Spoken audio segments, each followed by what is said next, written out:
Hello student, இன்னைக்கு நம்ம chapter 1ல இருக்கிற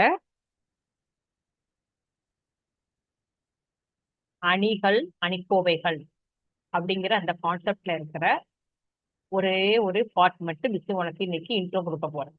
சரியா? சாப்டர் 1ல அணிகள் அணிக்கோவைகள். நம்ம லாஸ்ட் இயர் என்ன பார்த்தோம் அப்படின்னா, எப்படி ரெண்டு அணியை கூட்டுறது, எப்படி ரெண்டு அணியை கழிக்கிறது, எப்படி ரெண்டு அணியை பெருக்கிறது எல்லாம் பார்த்தோம். இந்த 12th என்ன பார்க்க போறோம் எப்படின்னா, ஒரு அணி கொடுத்து அதுக்கு எப்படி தேர் பண்ணி கண்டுபிடிக்கிறது. சரியா? எப்படி நம்ம அதுக்கு தேர் பண்ணி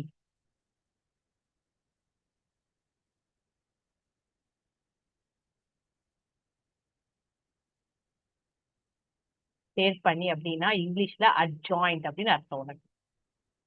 சரியா? ஏன்னா நம்ம இதை தான் யூஸ் பண்ணுவோம். அதனால உனக்கு இந்த வார்த்தை கொடுக்குறேன். இனிமேல் சேர் பண்ணிங்கிறது மேல அட்ஜாயிண்ட் அட்ஜாயிண்ட் எப்படி கண்டுபிடிக்கிறது அப்படின்னு பார்க்க போறோம். சரியா? முதல்ல 2/2 அணிக்கு பார்க்க போறோம். 2/2 அணி கொடுத்தா எப்படி சேர் பண்ணி கண்டுபிடிக்கிறது. சரியா? இப்ப A equal to A B C D. இதுக்கு எப்படி அட்ஜாயிண்ட் அட்ஜாயிண்ட்ங்கிறது சேர் பண்ணிங்கிறது என்ன அப்படின்னா, இணைக்காரணி அணிகளின் டிரான்ஸ்போஸ் அப்படின்னு சொல்லுவோம். நம்ம எது நம்ம டிரான்ஸ்போஸ் அப்படின்னா நிரல் நிறைய இடம்.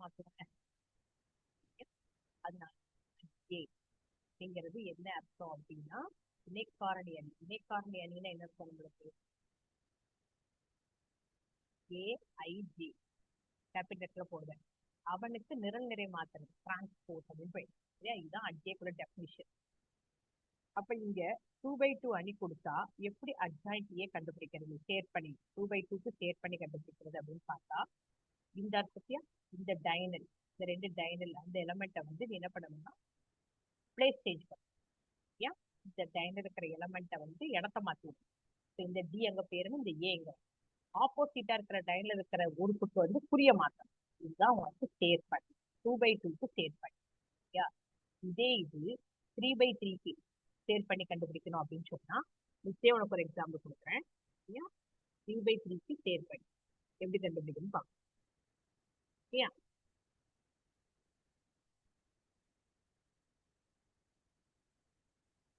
3/3 நீ கொடுத்தாங்கன்னா எப்படி சேர் பண்ணி கண்டுபிடிக்கணும்.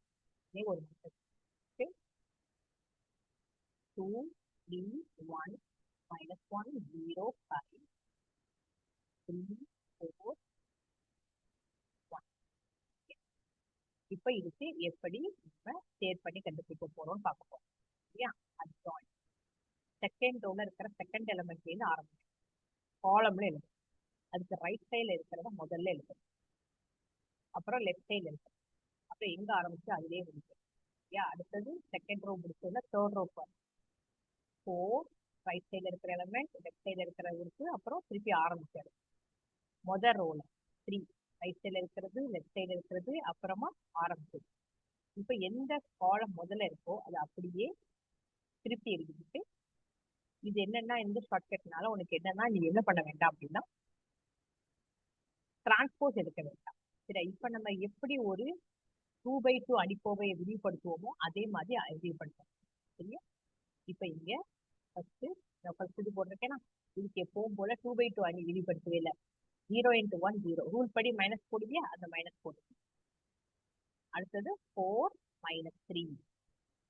அடுத்தது 15 - 0. அடுத்தது அதே மாதிரி இதை மட்டும்.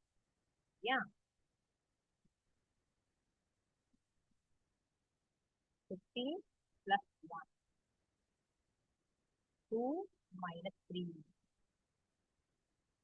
-1 10. அடுத்தது எல்லாமே நம்ம 2/2 எப்படி நம்ம அணிக்கோவையை விரிவுபடுத்துமோ அதே மாதிரி வெளிப்படுத்திருக்கேன். -4 - 0 9 - 8 0 + 3. இதான் இதை எடுத்து எடுத்தோம். -20 16 -4 1 -1 15 -11 3. இதுதான் உன்னுடைய சேர்ப்படி. ஸோ 3/3க்கான சேர்ப்படி இதுதான். ஓகேயா? இப்போ இதுல நிறைய ப்ராப்பர்ட்டிஸ் இருக்கு, உனக்கு பண்புகள் இருக்கு. அதுல நான் வந்து ஒரே ஒரு பண்பு மட்டும், ஏன்னா நம்ம எக்ஸைஸ் 1.1க்காக சொல்றேன்.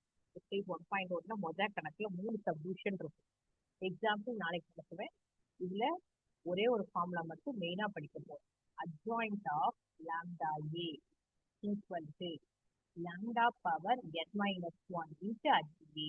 அந்த எண்ணுங்கிறது அணியின் வரிசை. என்னது? அணியின் வரிசை. சரி, இப்ப நான் ஒரு எக்ஸாம்பிள் கொடுக்குறேன். நம்ம புக்ல எக்ஸைஸ் 1.1ல தேர்ட் சப்டிவிஷன்ல 1/3 இருக்கும். நான் வேற ஒரு கொடுக்குறேன். சரியா? நான் அதே இதை கொடுக்கல, முன்பால இருக்கிற 1/3 மட்டும் உனக்கு கொடுத்துருக்கேன். ஓகேயா? இப்போ நம்ம இதுக்கு அட்ஜாயிண்ட் கண்டுபிடிக்கணும் அப்படின்னா ஃபர்ஸ்ட் என்ன பண்ணணும்? லாம்டாங்கிறது இங்க என்ன இருக்கு? கம்பேர் பண்ண தெரியும். உன் கணக்குப்படி லாம்டாங்கிறது என்ன இருக்கு? 3, 1/3. அப்ப நம்ம ஃபார்முலா படி 1/3 பவர் வரிசை தான் n சொன்னேன். இங்க வரிசை என்னது? 3. இப்போ 3 மைனஸ் 1 இதை வெளியே போட்டுட்டு இப்ப நம்ம எப்பவும் பண்ணுவோம்ல அதே மாதிரி 0, 1, 3, 0, 1, 5, 3, 1 இது ப்ராக்டிஸ் பண்ண வரும். சரியா? -1, 2, 2, ஆரம்பிச்சு திருப்பி இந்த ஷார்ட்கட் படி போடும். அந்த வெளியே என்ன மட்டும் இருக்கணும்? 1/3 பவர் 3 மைனஸ் 1 அப்படின்னா ஸ்கொயர். அப்போ 1/9 இன்ட்டு இந்த ஆன்சர் வரும். இதுதான் ப்ராசஸ். சரியா? இந்த சேர்ப்பணிக்கு இந்த ஒரு ஃபார்முலா மட்டும் தான் இப்ப நான் கொடுத்துருக்கேன். சரியா? அடுத்த ஃபார்முலா அடுத்த எக்ஸாம்பிள் நடத்தும் போது கொடுப்பேன். நிறைய இதுல பண்புகள் இருக்கு. நான் உனக்கு இந்த ஒரு பண்பு எதுக்காக இதை கொடுத்துருக்கேன் அப்படின்னு சொன்னா, நீங்க எல்லாருமே எக்ஸைஸ் 1.1ல இருக்கிற ஃபர்ஸ்ட்ல இருக்கிற 3 சப்டிவிஷன் இதை வந்து இந்த மாடல்ல நீங்க ட்ரை பண்ணலாம். ஒவ்வொரு நாளும் ஒவ்வொரு கான்செப்ட் சொல்லணும்னா அதுக்குள்ள செம்ம ட்ரை பண்ணா ஈஸியா. ஓகேமா? பண்ணுவீங்களா? சரி, இது நல்லா அண்டர்ஸ்டாண்ட் பண்ணிக்கோங்க, இதை யூஸ் பண்ணிக்கோங்க. முடிச்சுட்டு பார்த்துட்டு சேனலை சப்ஸ்கிரைப் பண்ணுங்க. ஓகேயா? தேங்க்யூ.